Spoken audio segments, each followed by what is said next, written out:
El tema que vamos a abordar hoy es fe y razón en el evangelismo, empezando con la frase de este famoso ateo, Richard Dawkins. Y bueno, él dice así, que él dice que en todas las áreas, excepto en la religión, nosotros creemos como resultado de la evidencia. En pocas palabras, la fe del cristianismo es ciega. Así que vemos que no solamente hay ateos que suelen decir que la fe no tiene nada que ver con la razón. Algunos de ellos han atacado a los cristianos, a ciertos cristianos, de rechazar la razón. Así que dentro del cristianismo hay cristianos que creen que ambas no tienen relación alguna. Esto es muy importante porque dependiendo de la definición que nosotros tengamos sobre la relación entre la fe y la razón, esos van a desempeñar un papel de suma importancia en nuestra evangelización. Y para entender un poco mejor esto, pongamos algunos ejemplos de varias personas cristianas que sostienen opiniones diversas entre la relación entre la fe y la razón. Primero tenemos a un cristiano que solo se basa en la fe. Esta persona admite libremente no saber absolutamente nada sobre las evidencias cristianas. Para este hombre, la fe en Cristo y solo la fe, aparte de cualquier evidencia racional de la divinidad de Jesús, es todo lo que importa en cuanto a su relación con Dios.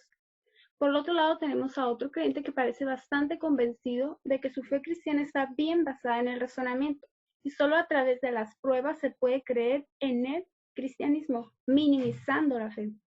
Otro cristiano cree que no se puede confiar en la fe ni en la razón. Para este hombre absolutamente nada puede saberse con certeza, ni por la fe ni por la razón. Pero sabemos que para un joven buscador de la verdad, ninguno de esos puntos le parece realista. Y pues ya definiendo los términos, mucha gente define la fe como creer en cosas que no parecen reales o incluso creer en cosas que parecen ir en contra de la lógica y la razón. Tanto creyentes como no creyentes tienen eso en mente cuando piensan en la palabra fe. Incluso algunos creyentes llegan a enorgullecerse de sus creencias que les parecen irracionales, pensando que esa fe es muy piadosa. Así que una de las declaraciones que más escuchamos es esta: olvídate de las razones para creer, solo ten fe y toma cada palabra de las escrituras literalmente. Por otro lado, la razón puede definirse como el poder de la mente para pensar, comprender y formar juicios mediante el proceso de la lógica. También puede referirse a nuestras facultades cognitivas humanas. Así que la relación de la fe con la razón en ese sentido implica preguntarnos si nuestras creencias son razonables. En otras palabras, ¿usamos adecuadamente nuestras facultades cognitivas para evaluar esas creencias? Creo que como cristianos nunca debemos argumentar que hay un conflicto aquí, porque esta facultad es parte de lo que somos hechos, creados a la imagen de Dios, ¿no? Y bueno, también vemos que a lo largo de la historia también vemos que los cristianos han estado divididos sobre este tema y han surgido varios puntos a lo largo del tiempo, varias posiciones. Por ejemplo, aquí tenemos 4 puntos de vista, ¿no? En cuanto a la relación entre la fe y la razón. La posición número 1 dice que es fe menos razón, es igual a fideísmo, o sea, la fe minimizando la razón, ¿no? La posición 2 es razón menos fe, es igual a racionalismo. En la posición 3 tenemos sin fe más sin razón, es igual a un postmodernismo. Y en la posición 4 tenemos fe más razón, es igual a un enfoque clásico del cristianismo bíblico. Tomando en cuenta o sea, no todo fideísta se opone completamente a las evidencias lógicas de Dios. Dentro de ellos hay muchos puntos de vista, o sea, de formas de argumentar y eso, y no todo racionalista rechaza la fe de Dios por completo. Así que, en otras palabras, no siempre es posible ubicar a esas personas en una de esas categorías, ¿no? No pretendo generalizar o encasillarlos, etcétera, ¿no? Es porque tengamos una idea nomás y pues tengamos un criterio sobre esto. Y bueno, empezamos con el primero, que es fideísmo, que es fe sin razón. El fideísmo se deriva de la fides, que en latín significa fe. El fideísmo o feísmo es esa posición que eleva la fe por muy encima de la razón, incluso hasta el punto de despreciarla en algunos casos. El lema del fideísta es: lo creo y eso lo resuelve. Así que para esta persona la creencia religiosa es una cuestión de fe y confianza total solo en la autoridad, o sea, solo en la Biblia. Así que también hay muchos ejemplos bien conocidos de fideístas cristianos a lo largo de la historia. Por ejemplo, tenemos en la iglesia primitiva, tenemos a Tertuliano. Tenemos el extraordinario, en la Reforma también tenemos a Martín Lutero y el extraordinario erudito francés Blaise Pascal. Tenemos al existencialista cristiano Søren Kierkegaard y al teólogo ortodoxo Karl Barth, y generalmente se ofrece como los 5 fideístas más destacados de la historia cristiana. Y vamos a resumir un poco de lo que ellos creían sobre este punto. Por ejemplo, Tertuliano decía que a menudo se conoce primeramente como el proponente del enfoque de la fe pura para conocer a Dios. Tertuliano dijo que lo que hizo que el cristianismo fuera tan digno de confianza para él es que no se basa en el razonamiento, sino que se basa en una cosmovisión sobrenatural que de muchas maneras va en contra de la razón, haciendo una diferencia entre el Dios infinito y las personas finitas. O sea, que la verdad del cristianismo solo puede explicarse mediante la revelación divina. Sin embargo, realmente Tertuliano era muy culto y teológicamente astuto. Utilizó la lógica y el razonamiento cuando fue necesario, así que podemos decir que para Tertuliano la fe triunfó, pero no borró de todo la lógica o el razonamiento. Tenemos a Martín Lutero. Él ponía pues la enfoca por muy encima del razonamiento, ¿no? Ese es su lema. Así que él hizo declaraciones muy negativas, muy fuertes sobre la razón, muchas de las cuales son citadas por los escépticos en sus intentos de mostrar que el cristianismo es irracional. Por ejemplo, dijo en varios contextos diferentes que la razón debe ser destruida. Y, por ejemplo, él también sostenía que la naturaleza caída de la humanidad era tan severamente debilitante que la mente era simplemente incapaz de saber nada con certeza acerca de Dios y su voluntad. Y él proclamó que la razón es enemiga de Dios porque es contraproducente en términos de conocer a Dios y los asuntos espirituales. Él también decía que la teología natural era bastante inútil, porque decía que no ofrecía ningún conocimiento real sobre la voluntad de Dios y el plan de salvación de Dios. Para los que no sepan más o menos qué es la teología natural, es la que se basa en la observación de la naturaleza, ¿no? A diferencia de la teología revelada o sobrenatural que se basa en la revelación especial, o sea, la palabra, ¿no? De Dios. Y pues la observación de la naturaleza pues es una búsqueda intelectual, y la teología natural pues implica la filosofía humana, el razonamiento como un medio de conocer a Dios, y generalmente él rechazaba todo esto. Casi todos los fideístas rechazan la teología natural. También tenemos a Blaise Pascal, ¿no? Pascal señaló la insuficiencia de los argumentos apologéticos habituales, convencido de que el ser infinitamente incomprensible no puede ser conocido a través de argumentos finitos y comprensibles, ¿no? Y es muy curioso, ya que Pascal pues había sido influenciado por el racionalismo de René Descartes, así que se ha dicho que Pascal no puede ser 100% un fideísta, ¿no?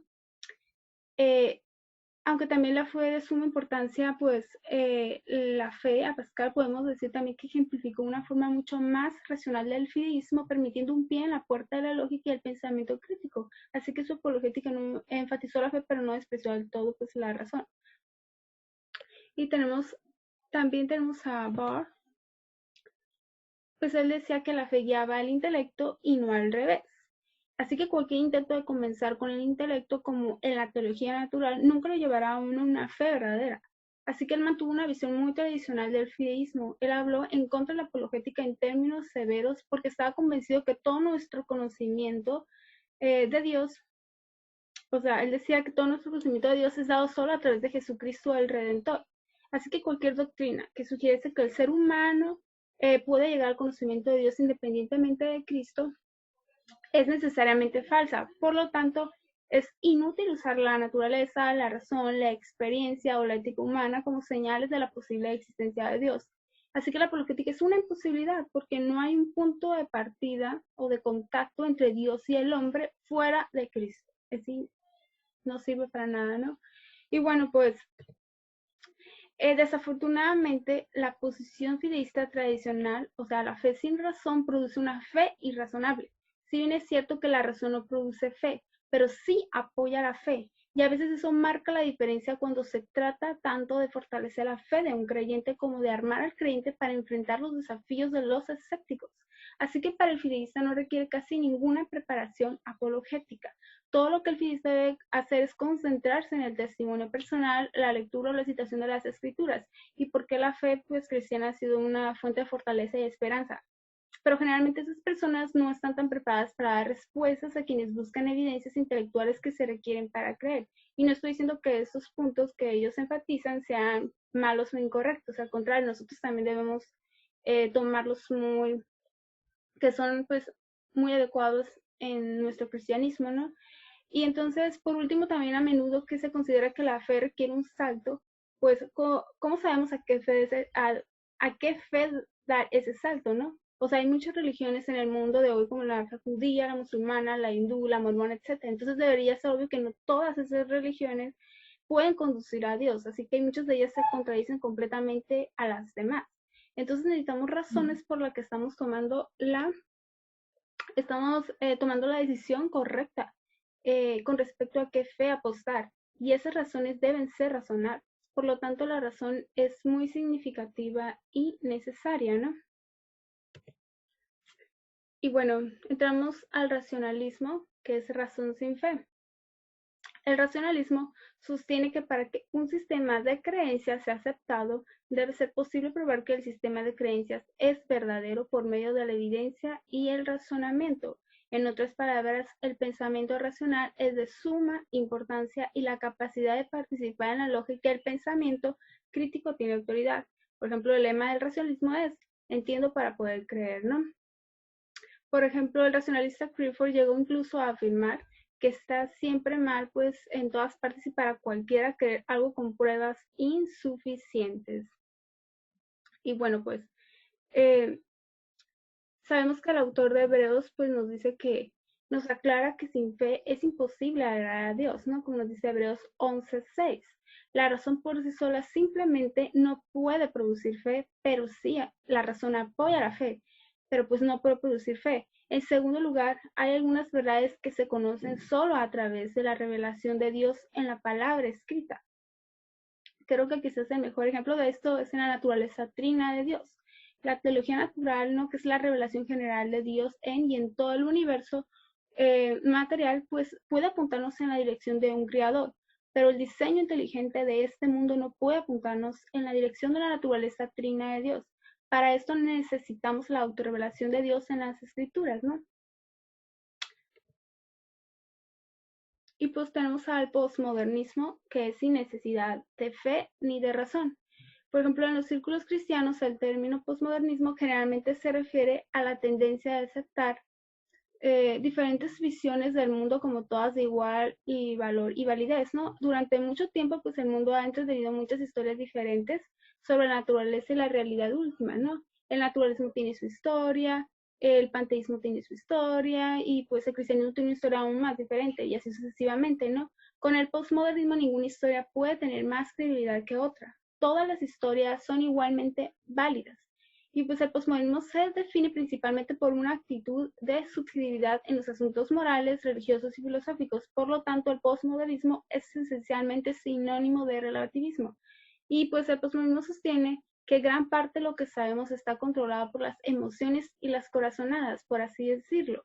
Así que para muchos pensadores posmodernos ni la fe ni la razón ofrece un medio confiable para saber algo con certeza, ¿no? Por ejemplo, los teólogos posmodernos invitan a la Iglesia a reevaluar sus creencias y prácticas. Cotton Lewis, por ejemplo, captura la elevación actual de la experiencia cristiana sobre la verdad. Ella dice, vamos a la Iglesia para cantar, y la teología es secundaria. La teología posmoderna aplica una hermenéutica de la sospecha de las escrituras y en consecuencia desafía su inspiración y coherencia, respalda a un Dios incognoscible, niega la singularidad de la persona de Jesús, etc. Así que cuando los grupos se forman bajo esta forma de pensar, la teología y la doctrina tienden a inclinarse más hacia el liberalismo. Y bueno, pues llegamos al cristianismo bíblico, que es fe y razón trabajando juntas, ¿no? El enfoque pues clásico en el pensamiento cristiano siempre ha sido combinar la fe con la razón. En Atenas, Pablo razonó con los filósofos griegos para proclamarles el evangelio de Cristo, ¿no? Sin embargo, Pablo era claramente un hombre de gran fe. Así que los griegos generalmente ponían un gran énfasis en el razonamiento y Pablo pudo encontrarlos donde estaban. Pablo no rehuyó la lógica ni el razonamiento, sino que los utilizó como una herramienta necesaria para la evangelización. Así que por lo tanto podemos decir que Pablo combinó una gran fe en Cristo y su palabra con la capacidad de la mente humana para razonar hacia la verdad. Y por ejemplo, en el siglo II, Justino Martín desarrolló aún más el papel del razonamiento para proclamar y defender la fe. Justin fue el primer ejemplo fuera del Nuevo Testamento de un pensador cristiano dedicado que intentó compartir la fe con los no creyentes, estableciendo primero un terreno común o un punto de conexión basado en la lógica o en el razonamiento, ¿no? Así que para Pablo o Justino, incluso el mundo pagano conocía algunas verdades acerca del único Dios verdadero, por limitado que ese conocimiento pudiera haber sido, y para ello se aprovecharon de esas verdades y se basaron en ellas con la cosmovisión cristiana. Así que ambos reconocieron que toda la verdad viene de Dios y por lo tanto el único Dios verdadero puede ser reconocido hasta cierto punto por todas las personas, ¿no? Y bueno, tenemos también a Agustín y Anselmo, la fe en busca de comprensión. Agustín siempre enfatizó la capacidad de la mente para participar en la lógica y el razonamiento. Agustín estaba convencido que el cristianismo es una fe bien razonada y no solo una cuestión del corazón o de las emociones. Cabe señalar que tanto como Agustín como Anselmo eran eruditos muy inteligentes, increíblemente dotados que ejercían la lógica y el razonamiento en su examen de cuestiones teológicas. A pesar de su posición de fe que busca entendimiento, no estaban ni de cerca de ser fideístas tradicionales, ¿no? Que mantenían la fe en Cristo y las escrituras aparte de las evidencias racionales. Así que para Agustín y Anselmo el requisito previo para conocer la verdad espiritual era la fe salvadora, que aclaraba pues los pensamientos, pero que de una manera quitaba el razonamiento o del cuadro, pues, ¿no? Y bueno, tenemos a Aquino y la teología natural, ¿no? Tomás de Aquino decía que la gente podía utilizar la lógica y el razonamiento con gran provecho, pero la lógica y el razonamiento se aplican solo a los asuntos naturales, que para Tomás de Aquino también incluía una creencia general en la existencia de Dios, es decir, la teología natural. Cuando se trataba de doctrinas claramente cristianas en oposición a un teísmo general o teología natural, Aquino se apresuró a admitir que la revelación especial de Dios era absolutamente necesaria para comprender los misterios del teísmo cristiano, como les mencionaba ahorita. Así que Aquino se habría sentido cómodo sosteniendo que la existencia de Dios podía ser conocida a través de un análisis crítico de los argumentos teístas. Pero para saber que Dios es de naturaleza trina, uno debe confiar en las palabras reveladas de Dios en las Escrituras. Así que el razonamiento sobre naturaleza nunca lo llevará a uno con certeza a saber que Dios existe, que Dios existe como un ser trino. Y bueno, tenemos fe y razón, que es el equilibrio, es la clave, ¿no? Vimos que la mayoría, pues vemos aquí que los pensadores cristianos tuvieron cuidado de equilibrar, pues ahorita que estamos al final, esos pensadores tuvieron cuidado de equilibrar la lógica y el razonamiento con la fe en Cristo, las escrituras, ¿no? Algunos como Lutero, Kierkegaard, que no lo mencioné, pero él también está en la misma posición, pueden haber enfatizado la fe por muy encima de la razón, mientras que otros pueden haber sido razonables en su enfoque para comprender a Dios y el orden natural, pero sabemos que los grandes pensadores cristianos sabían que necesitaban pues esa combinación entre la fe y la razón, ¿no? O sea, fe en las escrituras y fe en el Cristo resucitado para conocer realmente a Dios y comenzar a comprender todas las cosas espirituales, ¿no? Ya después de la época de la Reforma se empieza a ver importantes desequilibrios entre la fe y la razón, con el enfoque excesivamente racional de los pensadores también de la Ilustración y el enfoque de la fe pura con Lutero, pues ahora mismo para complicar aún más las cosas, pues hoy en día tenemos también pues esa actitud de escepticismo postmoderno que pone en tela de juicio la utilidad tanto de la fe como de la razón, ¿no? Y bueno, llegando a pues a la fe y la razón, el equilibrio es la clave, pues vemos que ya analizando pues la fe bíblica, vemos que la Biblia misma nos describe qué es la fe. Hebreos 11:1 nos dice que la fe es la certeza de lo que se espera, la evidencia de lo que no se ve. De modo que la fe bíblica no es una fe ciega, sino más bien una confianza fuertemente justificada, ¿no? O sea que la frase esperando no implica una mera ilusión. Más bien, la palabra griega usada indica una expectativa segura, el tipo de confianza que tenemos cuando tenemos una buena razón para creer algo, ¿no? Así que bíblicamente la fe es tener confianza en algo que no has experimentado con tus sentidos, pero la fe bíblica no es ciega, no es el acto de creer sin una razón. De hecho, ocurre todo lo contrario. La fe bíblica es el acto de creer en algo invisible, ¿no? por lo cual tenemos una buena razón o razones.